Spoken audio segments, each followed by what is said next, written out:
Welcome back to the channel. In today's video, we are moving on to the next episode in my category breakdown series, and in today's video, we are taking a look at best visual effects. Now, if you're new to this series, I'm going to put this video in a playlist with all of the other episodes in this series so far, but basically, all we do in this series is in every video, we take a look at a different individual category at the upcoming Academy Awards, and we talk about all 5 of the nominees. We talk about the films itself and why it got nominated in the category. We talk about the individual artists that were nominated alongside the film in that category. So, for example, in this video, we're talking about the visual effects artists that were nominated.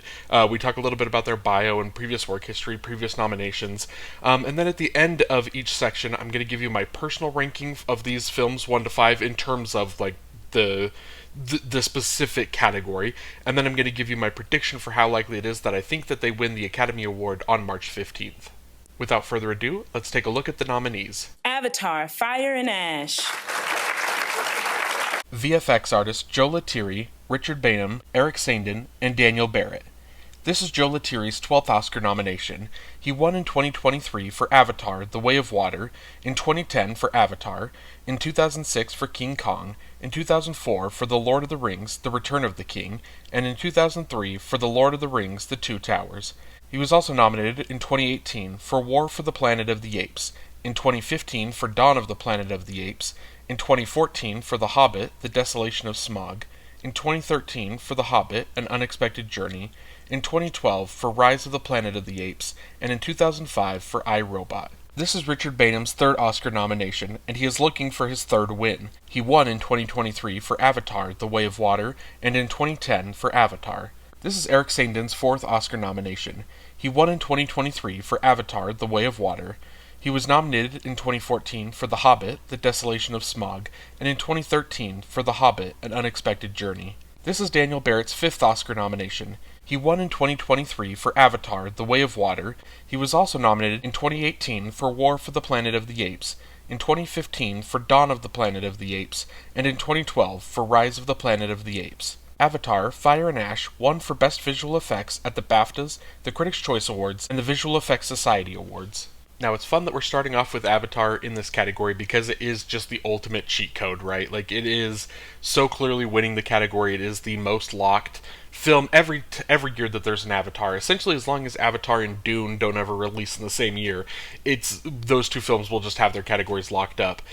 Because for Avatar, it does something that no other film can ever really do, which is just create an entire world, an entire film that is just not only, supported by the visual effects, but like it's just visual effects, the entire world, the characters, the planet, the landscape, like everything that they interact with, like it's all visual, for the most part, all visual effects, and it's all done so beautifully that there are multiple times where, I'll watch Avatar and, obviously when you're looking at the character designs, obviously that it's all fake, but there'll be times where I'm looking at the scenery and I catch myself thinking, I'm like, oh, where did they shoot this? And then you remember, oh, they created the like, again, occasionally there might be some shots or some locations that maybe they kind of pull from, but for the most part, it is all just computer generated. It is all visual effects work. It is truly just breathtaking what they've been able to do, and you just heard when I was reading over all 4 of those visual effects artists, how many of them have worked on the Avatar franchise, for the Way of Water and the original one back in 2010, was that what I said? But seeing the way that they just kind of have kept the same group of visual effects artists, like they know this world, they know the world of Pandora, they know how to bring James Cameron's vision truly to life, like in a way that is just so beautiful. And that's the thing for me, that with Avatar, I will admit that I'm not the biggest fan of the first one. I didn't see it until 2023 when Way of Water was coming out. It was the first time I ever saw it, and so I just wasn't a big fan of the original one. I was a pretty big fan of Way of Water. I really enjoyed that. And then this one, I feel like it kind of took a step down for me. I wasn't the biggest fan of the film in general, but what I can't deny is that the visual effects continue to be the best thing about these films. Like, it is just so breathtaking, and if nothing else, it's just beautiful to look at these films due to the film's visual effects. For my personal ranking, I'm putting Avatar: Fire and Ash in 1st, and for my prediction, I'm putting it in 1st. F1. VFX artists Ryan Tudhope, Nicholas Chevalier, Robert Harrington, and Keith Dawson. This is Ryan Tudhope's second Oscar nomination. He was nominated in 2023 for Top Gun: Maverick. This is Nicholas Chevalier, Robert Harrington, and Keith Dawson's first Oscar nomination. F1 was nominated for Best Visual Effects at the BAFTAs, the Critics' Choice Awards, and the Visual Effects Society Awards. Now, F1 is actually really interesting in this category because there's a lot of stuff where you wouldn't, like, it just feels like it's a practical thing. It's a practical, like, obviously some of the scenes you can tell that, some visual effects are involved, but there's a lot of racing scenes in it where you're just kind of like, yeah, they probably just had to, obviously didn't have Brad Pitt maybe in the car, but you probably had a professional driver and they just filmed some things. It wasn't until I actually saw there is pretty much all of these videos, I think it's because I think they all kind of have the same visual effects, like, parent company. I don't know exactly how, a lot of these visual effects companies really work, but I did notice it was kind of the same company, I think, that was put out a lot of these videos about these behind the scenes on these films and the different kind of visual effects on them. So you can go find those on YouTube and just kind of look at some of that. But the thing from F1 specifically that really stood out to me was, again, just kind of, you understand that a lot of it is visual effects. You don't realize that it's almost 100%, like everything is visual effects in this, to where in the video they were talking about, there's two things that really stood out. One, that a lot of the footage from this film is real footage from actual F1 races. Obviously they have, the license with the actual Formula 1, so they were able to kind of take actual footage from real races and able to just kind of use the visual effects to kind of place the cars that we see in the film, place them over other Formula 1 cars, and to the point that, like, some of the scenes where there's car crashes and the tires bending off in a certain way, the video kind of shows you the real life crash, or like the real life Formula 1 footage that they kind of just placed this image over to kind of take it and make it all of a sudden for the film. Like, it was just really cool when I saw that. The other thing that I thought was real amazing is because of that, they have all of this, just kind of making sure that you're splicing this footage together. Or maybe you're pulling footage from one race and you're moving it to a different race that's now all of a sudden we're moving this to, the race in Vegas, but maybe the real accident didn't take place at the Vegas racetrack. Maybe it took place somewhere else, and so you kind of have all these different issues when you're kind of just like layering on different footage like that. And so one of the things that they talked about in there, one of the things that was so impressive, is at pretty much every single course that is featured in or track, I don't know what the exact verbiage is for a Formula 1, probably a track, but they go to all of the different tracks, and they had a car that's obviously just kind of like your obviously more advanced than kind of your Google Maps car or whatever, but they just slapped a whole bunch of cameras all around every inch of this car, and the car just drove the course. I don't know how many laps it did, but it drove it, taking pictures of every single bit of, like, the elements, the banners, where the stands would be, where the pits are going to be, the pit stops, like the way it's all laid out. And then they were able to then make sure when they're splicing in different footage or whatever to get it all lined up the exact same way, getting everything lined up, and again, just multiple layers. To me, this is one of those that, like, for as smooth and as seamless as it seems, it almost seems like there wasn't any visual effects in it. But after watching that video, it feels like maybe outside of Avatar, this is probably the film that took the longest time for the VFX team to really kind of make this seem so seamless and beautiful, and they really did. For my personal ranking, I'm putting F1 in second, and for my prediction, I'm putting it in second. Jurassic World Rebirth. VFX artists David Vickery, Stephen Applin, Charmaine Chan, and Neil Corbould. This is David Vickery's second Oscar nomination. He was also nominated in 2012 for Harry Potter and the Deathly Hallows Part 2. This is Stephen Applin and Charmaine Chan's first Oscar nomination. This is Neil Corbould's ninth Oscar nomination. He won in 2014 for Gravity and in 2001 for Gladiator.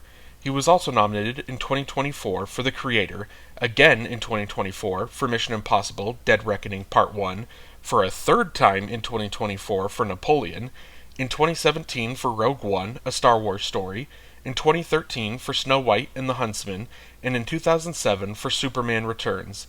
Jurassic World Rebirth was nominated for Best Visual Effects at the Visual Effects Society Awards. Now, kind of probably the biggest shock, I would say, at least in this category on Oscar nomination morning, one of the bigger shocks overall was seeing Jurassic World Rebirth getting in here. And that's not to say that the visual effects of the film isn't good. Obviously, like the Jurassic World movies, whether since the first couple, like you can have your opinion on where you think the franchise is at in terms of success and making good films. I would say that there's a couple in there that are good, and there's a lot that are kind of disappointing. Regardless of how you feel about that, you can't deny that the franchise makes money. And it's not going to make money if it's not, I don't want to say believable that you believe there's really dinosaurs, but for creating this world, it's believable. Like, you believe in their world that those are real dinosaurs, and you have to have amazing visual effects in order to pull that off. So I'm not saying that this is a shock because it's like, oh, it's bad visual effect, like, but it is a shock in the sense that this franchise, for as good as the visual effects have been forever, has never really seemed to kind of catch on. It does catch on here, and it's interesting that it finally happened here with Jurassic World Rebirth because of the director Gareth Edwards. Gareth Edwards' last film was The Creator, which kind of came in and was almost, it ended up losing, and I'm drawing a blank off the top of my head. It was the Godzilla vs. One, I think, beat it that year, but that was kind of the toss-up between those two. Did I say Godzilla minus one? Drawing a blank on what the name of the title was. But that was kind of that heads up, that battle that year. But clearly there's something with Gareth Edwards, the way that, and again with Neil Corbould, who's one of the VFX artists here, worked with him on The Creator. There's something that they have. They're clearly in with the industry loves them, and clearly they make great work. Like, it's worth nominating, it's worth recognizing. It is, for me, the parts of this newest Rebirth, the newest Jurassic World film, the part for me that, and it's probably the same for a lot of people, the part that still kind of gets me and that's like is what almost kind of almost wins you over again in the film, is it's the scene where kind of like a homage that they paid to the original, with Sam Neill twisting Laura Dern's head, and you see the dinosaurs for the first time. They kind of do the same thing here, not really full on twisting, but they look up, you see the dinosaurs, and it does the very kind of wide shot, so you get to see all of it in very detailed work, heavy detail that just shows how impressive the VFX work is, and then the score kicks in like right at that same time. It just creates for like a beautiful scene, and I do think that the score is doing a lot of that heavy lifting in those moments, but it is the visual effects work as well that is very impressive. And so again, I do think that because of the connection with Gareth Edwards, I think that is why this got nominated, but that's not to say that it isn't a worthy nomination. For my personal rank, I'm putting Jurassic World Rebirth in 5th, and for my prediction, I'm putting it in 5th. The Lost Bus.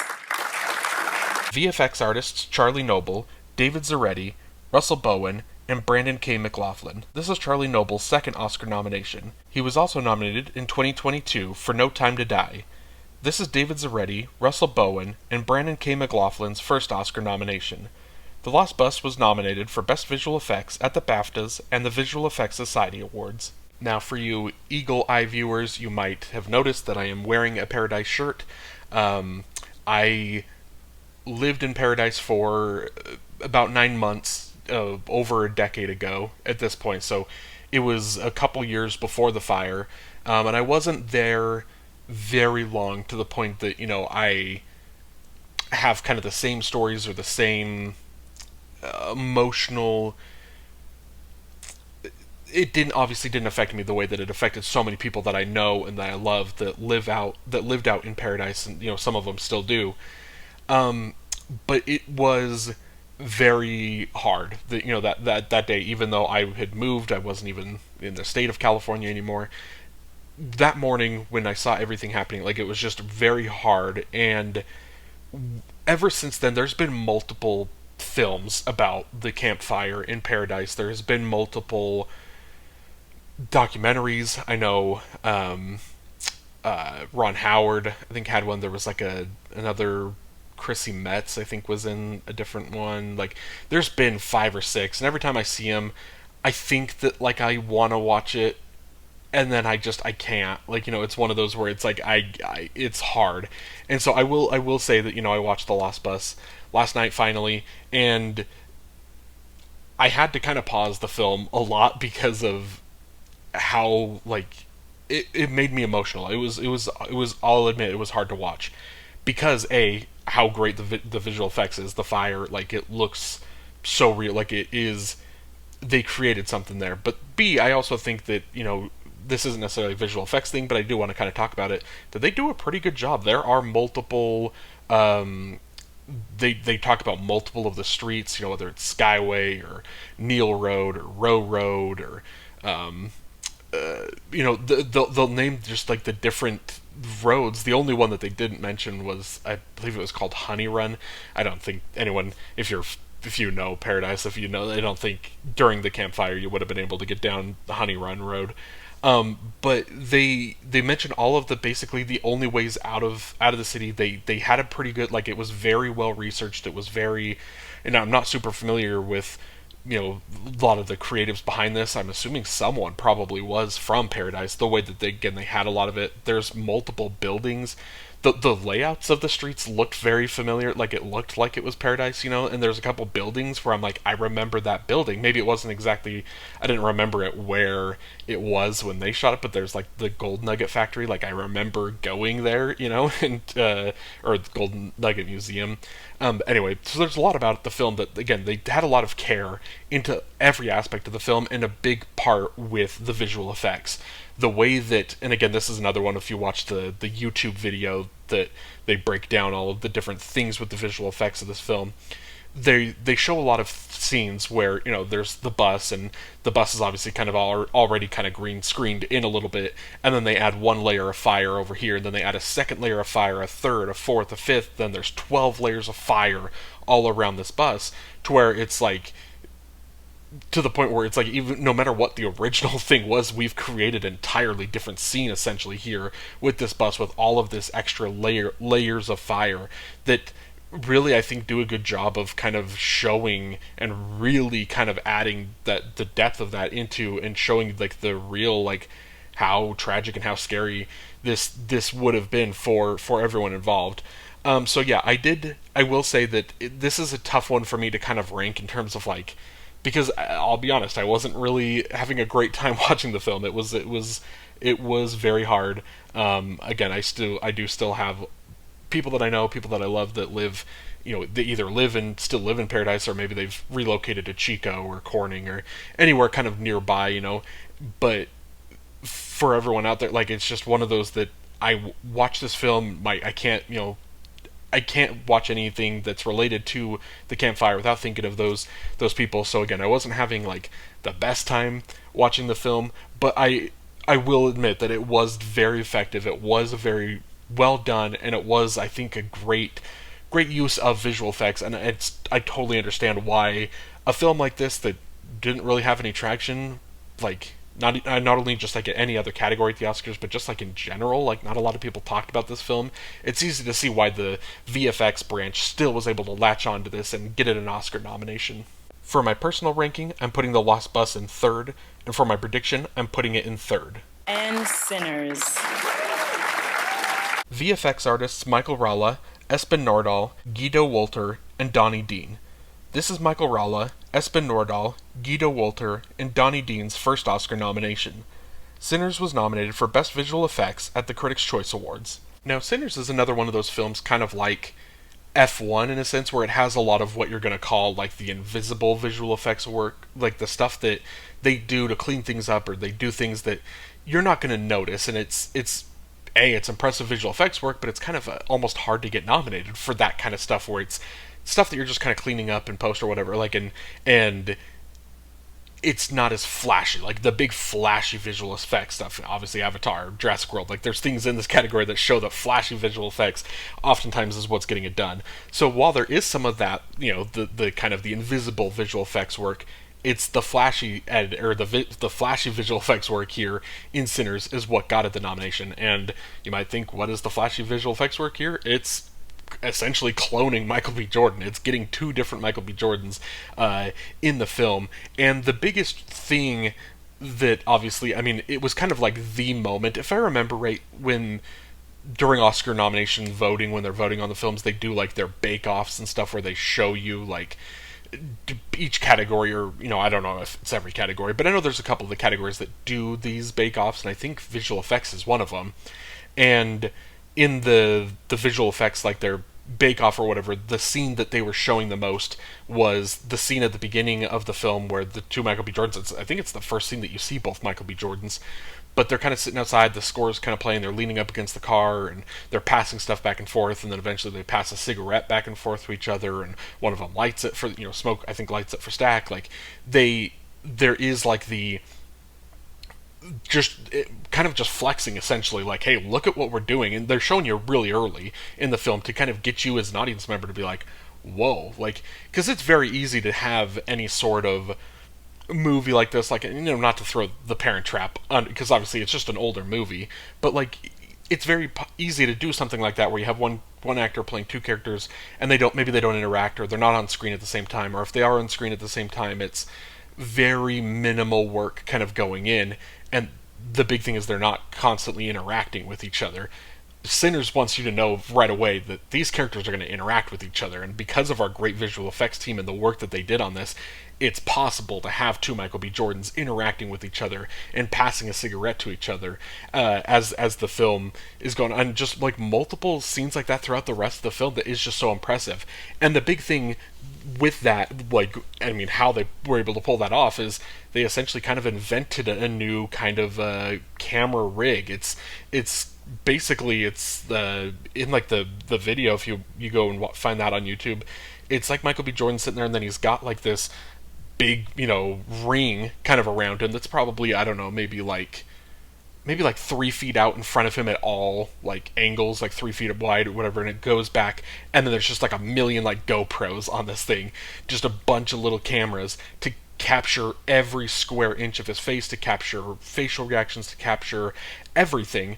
Because then what they do with that, and as he's playing both these characters, because then they have the stand-in double that they then take his facial reactions, and they take everything and layer it over the stand-in double, and all of this stuff that earlier I just mentioned the F1 Avatar. Obviously, it's like the most time probably spent on the visual effects. I bet Sinners is right up there with him, because to create, again, two main characters with the same actor and having to go through all of this painstaking, this beautiful labor of love, essentially, to get this to work, to be able to put this on the film and make it look real, is just so impressive.